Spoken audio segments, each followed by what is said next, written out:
Welcome to Voices of the Valley, a captivating podcast series that brings together some of the brightest minds in the agriculture industry.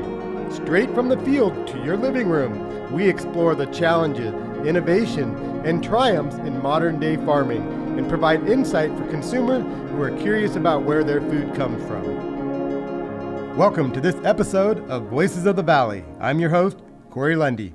When you think of olive oil, you may think of places like Spain, Italy, and Greece. But did you know that California produces some of the finest olive oil around? In this week's episode, we pour over everything you wanted to know about olives and olive oil with Western growers Michelle Rivera and Julia Nellis and special guest Vincent Ricchiuti from Enzo Olive Oil Company. Based out of the central San Joaquin Valley, Enzo Olive Oil is home to the award-winning 100% estate-grown, organic extra virgin olive oil. We'll uncover the difference between virgin and extra virgin olive oil, proper packaging and storage, and an olive journey from farm to table. You'll also find out what things you should consider before purchasing olive oil at the store. Let's take a listen. Hello, I'm Michelle Rivera with Western Growers. Julia Nellis, social media manager. This is Vincent Ricchiuti with Enzo Olive Oil Company. Thanks for joining us, Vincent. It's awesome to have you on Voices of the Valley for this episode. Yeah, thank you for having me today. Yeah, so before we jump right in, why don't you tell us a little bit about yourself, your background, and what you do at Enzo? Sure. So I'm the fourth generation of our family's business. The umbrella company for Enzo Olive Oil Company is PR Farms, and PR Farms has been a member of Western Growers for close to maybe 50 plus years or something like that. So we were very happy to be members and excited for you to have us here today. So Enzo Olive Oil Company is a vertically integrated olive oil company. So we grow, mill, bottle, and ship all of our own extra virgin olive oil around the country. And today we are one of the largest 100% organic olive oil companies inside the United States. Wow, awesome. How long have you been in operation? So on the olive oil side, we had our first crush of olives in November of 2011. Oh, wow. Awesome. And what made you decide to get into that arena? Yeah, so that story is it's an interesting story. So in 2008, our family kind of saw the writing on the wall of the stone fruit industry. And, the stone fruit industry was not great at that moment in time. And so we had been growing peaches, plums, nectarines, apricots for generation, and we had our, vertically integrated in that industry as well, have our own packing house. But we saw that with the market conditions of growing fresh, hand-picked fruit was not, we didn't think it was sustainable for as many people that were in it at that moment in time.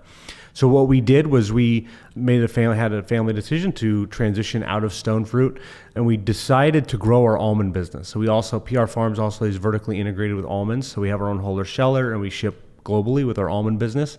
But we also wanted to be diversified and have something else. Olive oil sounded interesting to me, especially me, because I love to cook. I love the kitchen. We're Italian. We have roots. Our family grew and made olive oil in Italy.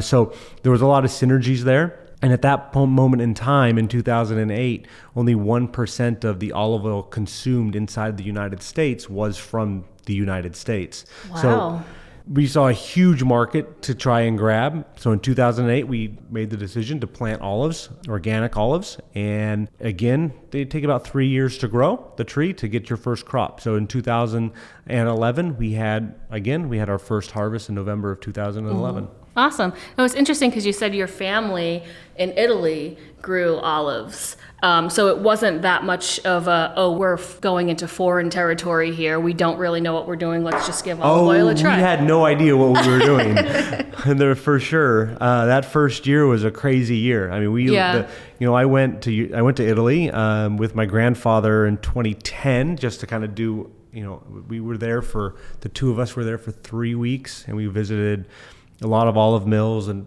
visited the companies that make the mills and all these things, and learned a lot. But you don't learn anything until you actually try to do it. That is true. We thought we had it figured out to a point, but boy, that first day in 2000, I'll never forget it, because I sat there thinking, what in the world do I just get myself into? As with anything, right? You've got to pull yourself up and figure it out. And that's what we had to do. I do think also it takes a really large amount of bravery to do something new and kind of go off the beaten path. Like you said, less than 1% of olive oil that was being consumed in the U.S. was being produced in the U.S. So I commend you and your family for taking that leap of faith, because it is a leap of faith. For sure. And you're putting, all your desires and your passion into that and You're trying making a bet. something new. You're making a bet. Yeah, you can put it that way for sure. And I'm just curious, why do you think that olive oil production in the United States is not as heavily produced? Yeah, I think over time, there's just been such an influence of European oils in our marketplace, whether it has been them, shipping us, as a dumping ground, like lesser quality olive oils. The United States palate wasn't really, I don't know if refined is the right word, but refined enough to understand high quality extra virgin olive oil.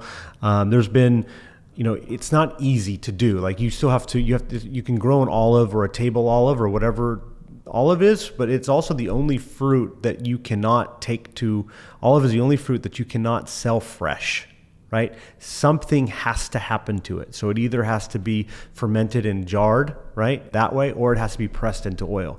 So olives in itself is hard for a grower to do because they can't just sell it, right? They have to do something with it. So, and before, the olive oil industry really started to take off, quote unquote, in 1992 with the beginning of the California Olive Oil Council. But over time, I think as you see, where we are with water and where we are with our palates in the side of the United States, like I think that this crop is it has been on the edge of growing for the last decade, but I really think that we're going to start to see some more plantings here soon. And we've started to see some, but I think it's on the verge of really, really growing. Mm-hmm. Now, are there any major differences between the land, the climate here, as opposed to growing olives in Italy? Yeah, sure. The short answer is not really. I mean, in California, we are known to having a Mediterranean climate, just like Italy does, and Spain and a lot of those countries, right? So I think what has happened is in Europe, you have a lot of old olive trees and old groves, right, that are not mechanically harvested, hand harvested, and you also have government subsidies that hold those things up. And so here in the United States, we've been trying to figure out how to grow olives, or I should say in California. In California, we're trying to grow olives more efficiently. And that's where that technology is what really opened the door for us to be interested in it. We had learned our quote unquote mistakes with stone fruit. Like we don't want to have a high labor crop, right? So the way that we grow olives is the super high density way. So they're planted very close together, the same spacing as you would find in a vineyard. And we use mechanical harvesters that drive over the top of the trees that shake the olives, and so that we can then take them to the mill. The variety mix in that sense limits what you can grow varietal wise, right? So for us, we grow 3 varieties: Arbequina, Arbosana, and Cornici. And there's only there's only a handful of other varieties that would work in a super high density model. In Europe, in Italy, in Spain, and all Greeks, they have different varietals, right, that are more robust. In Puglia, northern Puglia, it's a Coratina, right? It's a very robust olive oil, but that doesn't really translate to being super high density. So you will find different varietals in Europe than you will find here, mainly for that reason, because of the different harvesting techniques. However, the flavor profile and all of the other things, like we grow and make amazing olive oil here in California. Speaking for Enzo, since 2011, we've won over 500 awards for taste and quality and all of those types of things. And those are not just California competitions. Those are competitions in Japan and also in Italy. We just won 2 gold medals in bile, which is an Italian competition just this year. So we're taking our oils up against the best of the world, and we're making super high quality, extra virgin olive oil here. Mm-hmm, mm-hmm. Congrats on winning all your awards. Yeah, that's awesome. I can attest to how amazing the olive oil is, because we actually got a gift package of Enzo olive oil, I think either a year or 2 ago, and I love cooking myself, so I went through those bottles really quickly, but they were great. Yeah, they were awesome. Yeah. I guess I was kind of curious because I know for wine growers, they have like wine grapes and they have table grapes. The wine grapes, they're kind of more bitter, so you can't really eat them off the vine, and the table grapes are supposed to be more sweeter. Is there a difference between olive oil olives and like other kinds of olives? For sure, there's a huge difference. Yeah. So, for example, we're also table olive growers, right? And so we have some varietals on the table olive side that do not make olive oil, right? So they could, but not well. So for Sevillano, for example, it's a popular, very large olive for table olives. We grow them. We could not make olive oil out of them. Like, it would just be very inefficient. So the olives are very big, which means that they're filled with water, right? So on the table olive side, that's great size, they're beautiful. But on the olive oil side, as you go through the process of making the oil, you have a lot of water to try and get out of that olive, and the separation process becomes very inefficient. There's just not that much oil content in the olive. So you try to find olives that have a high oil content so that you're efficient in your extraction process. Interesting. Okay. I think a lot of consumers wouldn't know to understand that there's so many different types of olives, but B, that this 12 bottle of olive oil that I'm getting from the grocery store had this really long history. Sure. And not only growing, processing, getting made, but also the mines for the last couple hundreds of years that have had to figure out the specific breeds of olives that can make this oil, what needs to be done in the process. It really is fascinating. Oh, I mean, just to touch on that for a moment, just a really quick, olive oil is one of the oldest food items in the history of the world, right? Like, if you visit Pompeii, there, outside of Naples, like, there is artistry on the wall, and there are actual old olive mills there from 2,000 years ago, right? It's wild, the history that this food item has and how we're still trying to evolve it and make it even better today. Yeah, it's so interesting. I think it's sweet too. Like, we are all different, but we all have food in common, and so many people, their passion is cooking, and one of the main staples of cooking is olive oil, and it's kind of a cute little tie that brings everyone together. For sure. I mean, to that point, right? For me, that really was one of the main drivers of why I pitched it to our family to get into it. I love to cook. I love getting in the kitchens, and I found that the olive oil bottle has been like a backstage pass to some of the best kitchens in the world, right? So one of my favorite things to do is when I go to dinner with my wife or with my family, I'll take a bottle of our olive oil, and after we sit down at the table, I'll gift it to the kitchen. And that usually, gets, the chef will come out, they'll talk to us, invite us back. We find a connection point, right? Because now I'm not just a random customer in the restaurant. I'm actually making something that they use in their kitchen every day, and they want to learn about it. And it gives me an opportunity to teach them about what we're doing as well. So for me, it's been a really fun exercise, not just on the business side, but also socially. Yeah, absolutely. I love that. Yeah, that's awesome. Now, for people who aren't really connoisseurs of olive oil, can you talk about the different types? Because I know there's like virgin olive oil, extra virgin olive oil. What's really the difference? Yeah, so we'll start with extra virgin. So the definition of extra virgin, it means that there are no defects, okay? So also, olive oil is so special that it is the only food item that has to go through 2 different panels of a certification in order for it to get its label, its grade, right? So after we make our olive oil, we then send our batch samples to a laboratory where they take a chemical analysis, and they're testing PPPs and DAGs and all these different chemical profiles of the olive oil to make sure it is what we say it is, right? So that we're not adding things or we're not harvesting so late or warming. The process that we made the olive oil was the correct process, right? So you have that being done. Simultaneously, you take that olive oil and you send it to a sensory lab.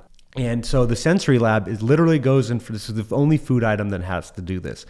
It goes in front of a taste panel of human beings that have to sit down and smell and taste the olive oil and look for defective qualities of that olive oil. So rancidity, fustiness, just, impure qualities, making sure that it's not old or olives were not rotted when they were milled, and just all these different things. Once you get that done, from the sensory panel, and then you have your chemical analysis done. Then we take those two tests and we turn it into two different bodies. We just send one to the California Department of Food and Agriculture for it to be verified that we are making extra virgin olive oil. And then we also send it to the California Olive Oil Council. And the California Olive Oil Council is a marketing group that helps us with we have a seal that says it's certified by the California Olive Oil Council that we put on our bottles, just so the consumer can be aware that this olive oil has gone through a litany of tests and it's of the highest standard. So to round up extra virgin again, it means that there are no defects. It's also I call it the floor of extra virgin grade is the floor of the highest quality. Of the oils that we make, extra virgin is the minimum, right, for us, right? We want to make as best olive oil as possible. So we want our olive oil to be robust. We want it to have great flavor. We want it to be not just extra virgin, but even higher, right? The highest quality of extra virgin. Now, subsequently, you have virgin olive oil. So that means virgin means that they have found a defect of some level, either in the sensory analysis by the panel or also in the chemical analysis. And inside those parameters, it hit into the virgin category. And then after virgin, you have crude oil, which is like, not something that I would want in my body, right? It's just the flavor profile is really bad. It's rancid. What you're doing with crude is you're actually going to be selling it to a refinery that burns off basically cooks off all those rancidity flavor notes, and it just becomes an oil. And so those are your three in California. Those are your three grades. Cool. Yeah. And one thing that I was curious about is I know in my little box set of Enzo stuff that I had, there was one that was kind of like, I think it was like orange infused flavor or clementine, I think. It was really good, and I ended up cooking like amazing chicken with it. But how do you get like a flavor in the olive oil? Yeah, so on the flavors, there's two different ways to do that. So the one that you described, the clementine, that is not infused. So we actually have a series called our crushed series. So our co-crushed olive oils.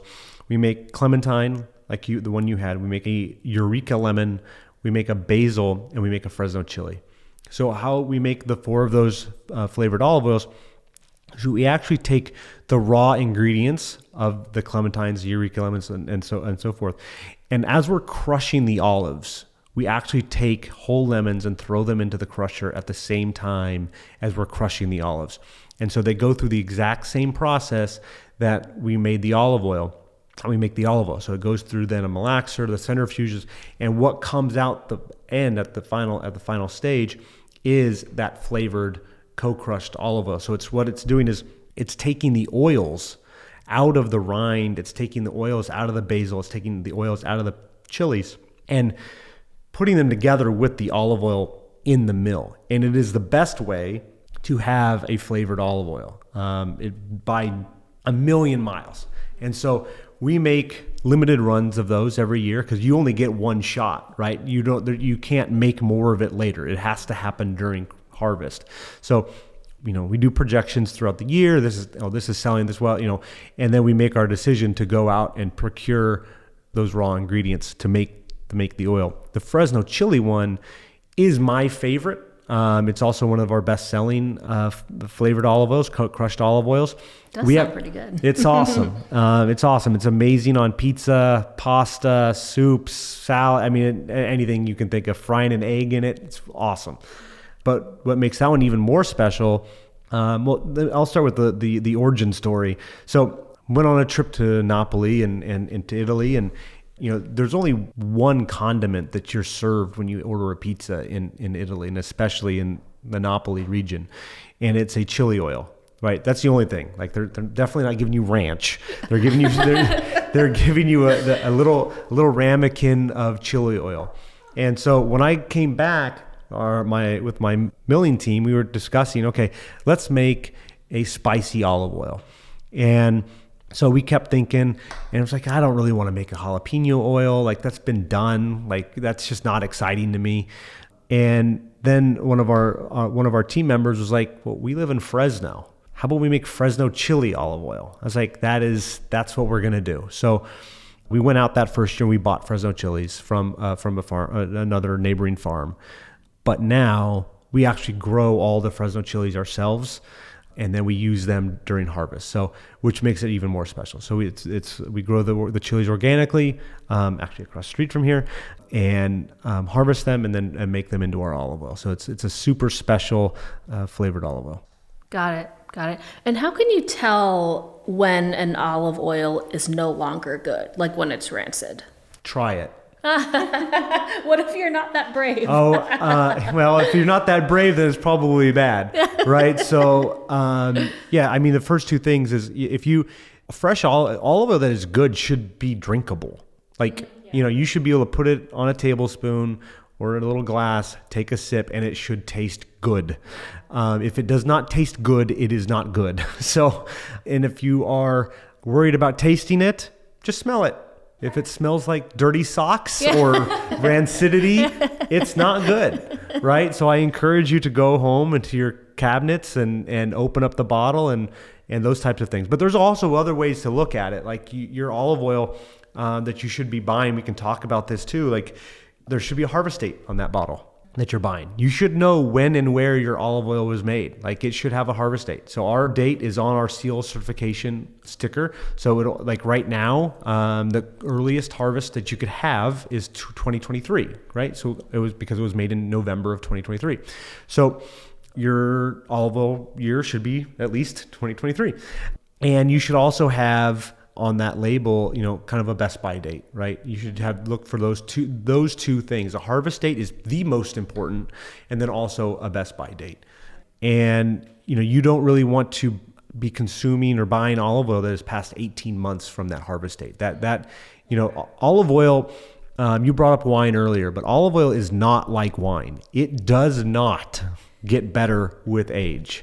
The moment that you pick that olive, it begins to die. So you want to harvest it and get it to the mill and run it and make it into olive oil as quickly as possible. And then you want to consume it as close to that harvest date as possible. Now, granted, you have a year, you have a runway here, right? Yeah. It's not like in June you should stop consuming olive oil. No, it's fine. There is a bell curve. It's not a steep bell curve, but there is a bell curve on the quality of that olive oil.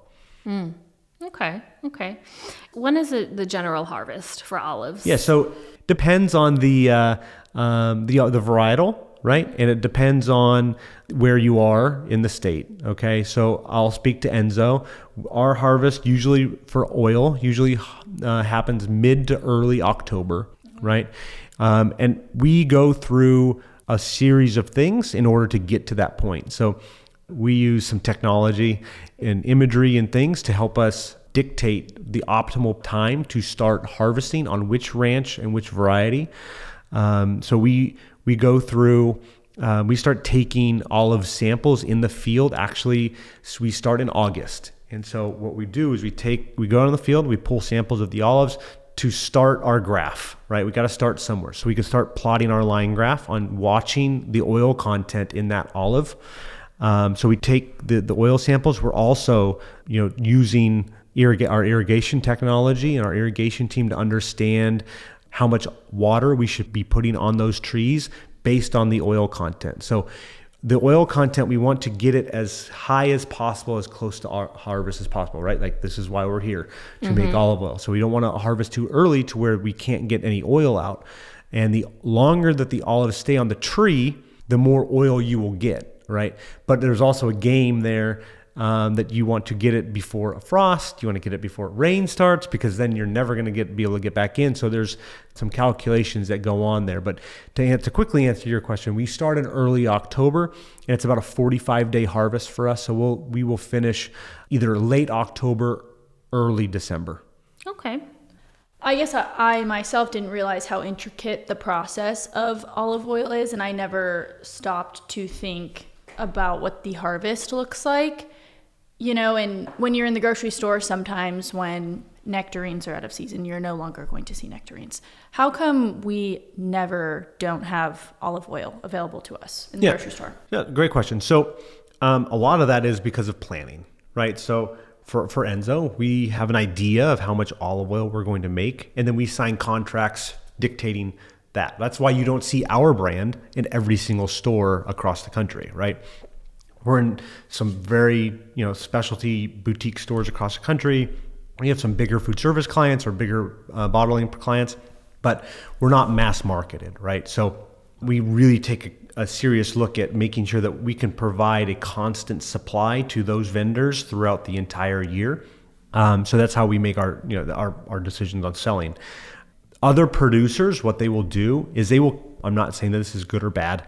The responsible ones do a good job, that they will blend harvest years, right? So they will take some of the 22 crop and blend it into the 23 crop at the outset. So say in this coming harvest, they'll take 23 and they'll blend it with 24 to get a longer lead time, right? So they're not using, the 23 can last a little longer, the 24 you're able to introduce sooner, so they're blending it across years, but they still should be meeting and testing those oils how we talked about earlier, right? They still need to go to a lab, they still need to go to sensory to make sure that everything lines up with that grade. So there are different ways to elongate your inventory in a responsible way. There's also vendors that don't do it in a responsible way, but that's how that would be done. Could you elaborate a bit on how exactly olive oil is made? Yeah, absolutely. So olive oil, it's a very simple process. And a lot of people are always surprised when they come for a tour of our mill, right? Because of how simple it is. It's not a lot of machines. So I talked about how we harvest it in the field a little bit earlier, but I'll start there again. So the olives are for Enzo are mechanically harvested with a big machine that drives over the top of the trees, shakes the trees. It's very similar to a vineyard harvester for like a wine grape. So those olives are picked. They're then off the harvester. They go into bins. Trailer brings them to the mill. Once they arrive at the mill, the bins are loaded onto our bin dump line or bin conveyor. They're dumped. They go into a washer. They get elevated up into a washer. The washer is really to get out, leaves, some dust, any other foreign materials that we really don't want to go into the crusher. We call it material other than olives. And so that's great. From there, it goes into the crusher. Now the crusher has it's called a hammer crusher, has 3 hammerheads that kind of in the shape of the Mercedes symbol, right? And it's spinning at 3,000 RPM. So it's spinning very fast and it absolutely pulverizes anything that goes inside. Okay, so what the olives go in and what comes out is like a green tapenade. It's very fine, right? Pits, everything have been crushed at this point. From there, it gets pumped into what's called a malaxer. The malaxer holds the olives and it has like a warm water jacket. So it's slowly raising the temperature of that paste. You have to remember that during harvest, it's usually pre-winter, early winter, right? So it's cold. So you need to warm up that paste. And we warm it into the mid to low 70s, which is way below industry standard. A lot of people will go all the way up to 85. For us, this is where the magic happens because you can overcook an oil, right? So you'll get a higher volume of oil, but your quality is going to be less. So we try to balance it to where we get a good yield, but our quality is outstanding, right? So in this malaxer phase, the oil is sitting in there and turning and warming up a little bit. And then it slowly makes its way through and then gets pumped to our first decanter. So it's a horizontal decanter, very similar to what they use in wineries and dairies. And it's spinning again at 3,000 RPMs. And what this machine is doing is it's spinning out the solids from the liquids. The solids get pumped outside and we sell that, hopefully we sell it to an organic dairy to get mixed into the cattle feed. The liquids are then taken from that decanter and pumped over to a vertical decanter, vertical separator that's spinning at 7,000 RPMs. Very fast. Wow. So basically a jet engine. So, and that's separating the oil from the water. Okay. So the water goes out, the oil goes into its first holding tank. And as it comes out of that vertical separator, that olive oil, if you were there, we would taste it right at that moment. And at that moment, it is the best that olive oil will ever taste in its entire life. It is pungent, it is fresh, it is robust, it smells amazing. It is the best it will ever be. From there, we have a filter in line. So we filter out the oil immediately to get rid of any last sediment qualities. Then from there, it goes into its holding tank, where it basically stays until the day that it is bottled. So, like I said, it's a very simple process with like really just 4 machines, and what you get at the end is awesome. I like to tell people that with olive oil, we're not actually making olive oil. The oil is already made. It is our job to go in and get it out and touch it in the most minimal way possible. The less we touch it, the better the olive oil is. And so we have to be good stewards of that olive and go in, extract it out efficiently, and not think too much, not do too much, because we want to keep it as pure and as good as possible. Oh, that's awesome. It seems like there are so many steps involved, so much precision. And you said, oh, it's just a simple process. It's simple. Oh, very good. Very good. And now for the average consumer, what are some interesting facts that people might not know about olives or olive oil that you like to share, like spring on people? Yeah, I mean, I think that how healthy it is. Like when a true, really good extra olive oil is one of the best things that you can eat. It is known as being, even medicinal. And, a lot of people will take, a tablespoon a day, right? Just for the medicinal purposes of the olive oil. It lowers cholesterol. What it does for your brain activity, it sharpens your brain activity. There's been a lot of studies of how healthy it is to consume and how healthy of a fat it is, right? There are all these trends on whether it's ghee or coconut oil or all of the avocado oil, like nothing comes close to the healthy attributes of olive oil. And, it's also for, saturated fats, unsaturated fats, you should not be consuming an oil that is solid at room temperature. That's just not a good plan, right? And olive oil it really is the healthiest oil that you can find. There's a reason why it has been used for 2,000 years. Absolutely. If the average consumer wanted to support American-made olive oil or just support Enzo Farms in particular, how can they go about doing so? Yeah, so the easiest way, first of all, the easiest way is to go to enzostable.com and buy directly from us. I think that it's always important, if you're able to buy directly from a producer, that dollar goes so much further for that producer than buying it from a traditional chain store. I understand the concept, and I buy things from stores, though I'm not a crazy person, but I think that it is very important, especially some of the farm things that you buy, how important it is to buy directly from the grower. So enzostable.com for us. For other California olive oils, I encourage the consumer to visit COOC.com. So the California Olive Oil Council has a website, and on that website we list all the certified olive oils of that year, and you can then click on them and go directly to their website or look in your local store for some of those brands. Awesome. Yeah, this was great. Vincent, thanks so much for joining us. Oh, thank you for having me today. I really appreciate it. Thanks for tuning in to this week's Voices of the Valley. Today's episode was produced by Michelle Rivera. We'd like to give a huge thanks to Vincent for joining us this week. In our next episode of Voices of the Valley, we'll be talking to Chelsea Kettleson, Vice President of Marketing with HMC Farm, about nutrition and common questions consumers have for fruit growers. If you enjoyed this week's episode, please consider subscribing and leaving us a review on your favorite podcast platform. Find and follow us on X at our handle @WesternGrowers. You can also find us on Instagram at Western_growers. We'll be selecting a few lucky recipients to receive our coveted Western Growers branded Stanley mug. That wraps up this week's Voices of the Valley. I'm Corey Lundy, signing off. Thanks for tuning in to Voices of the Valley, a Western Growers production. Produced by Corey Lundy, Ann Donahue, Michelle Rivera, Kara Timmons, and Julia Nellis. As always, we'd like to give a special shout out to our guest for joining us. Don't forget to like and subscribe to catch our future episodes, and we invite you to follow us on social media to continue the conversation.